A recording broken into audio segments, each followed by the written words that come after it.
என்னை ஆட்கொண்டவரும் நான் செவிக்கிறவரும் ஆனேன். ஆண்டவராகிய இயேசு கிறிஸ்துவின் நாமத்தினாலே அன்பினல் வாழ்த்துக்கள். கிறிஸ்து இயேசுவுக்குள் மிகவும் பிரியமான அன்பு சகோதர சகோதரிகளே, நிந்தை அவமானங்கள் வழியாய் கடந்து போகும் பொழுது கூனி குறுகி போய் விடுகிறீர்கள் அல்லவா?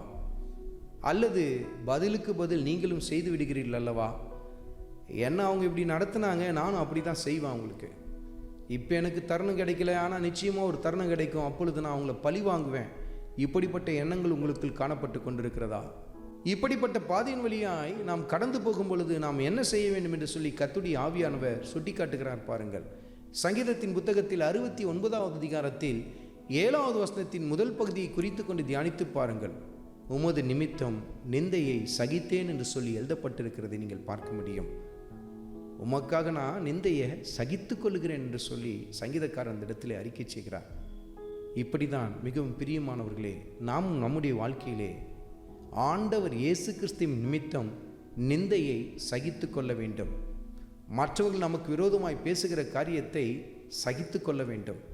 மற்றவங்க நம்மளை குறித்து ஒரு சொல்லிட்டா உடனே நமக்குள்ள எவ்வளவு வேதனை ஏற்படுது.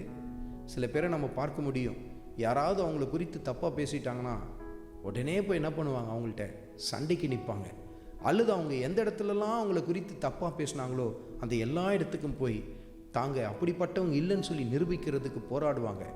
இன்னும் சில பேர் அவன் என்ன ரொம்ப யோக்கியமா, அவன் என்னை பற்றி பேசுறதுக்கு அவனுக்கு என்ன தகுதி இருக்குது, இப்படியெல்லாம் பேசி அவளோடு ஒரு சண்டைக்கு நிற்க ஆரம்பிப்பார்கள். ஆனால் கர்த்தர் சொல்கிற காரியம் என்ன? நிந்தையை சகித்து கொள்ளுங்கள். கிறிஸ்து இயேசுவின் நிமித்தம் நிந்தையை சகித்து கொள்ளுங்கள். அருமையான மகளே, உன் குடும்பத்திலே உன் கணவன் அல்லது உன் மாமனார் மாமியார், உன் உற்றார் உறவினர்கள் உன்னை மிகவும் அவமானத்துக்கினராய் நடத்தி கொண்டிருக்கிறார்களா? நிந்தையை சகித்துக்கொள் என்று சொல்லி கர்த்தருடைய ஆவியானவர் சுட்டி காட்டுகிறார். வேலை ஸ்தலத்திலே உங்களுக்கு எதிராய் பல பேர் சதி திட்டங்களை செய்து உங்களை அவமானப்படுத்தி கொண்டிருக்கிறார்களா? நிந்தையை கிறிஸ்து இயேசுவின் நிமித்தம் சகித்து கொள்ளுங்கள் என்று சொல்லி கர்த்தருடைய ஆவியானவர் சுட்டி காட்டுகிறார்.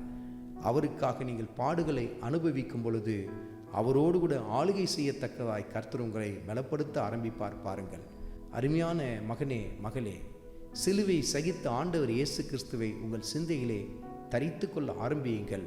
அப்பொழுது நிந்தையை சகிக்கத்தக்க பலத்தை நீங்கள் பெற்றுக்கொள்ள ஆரம்பிப்பீர்கள்.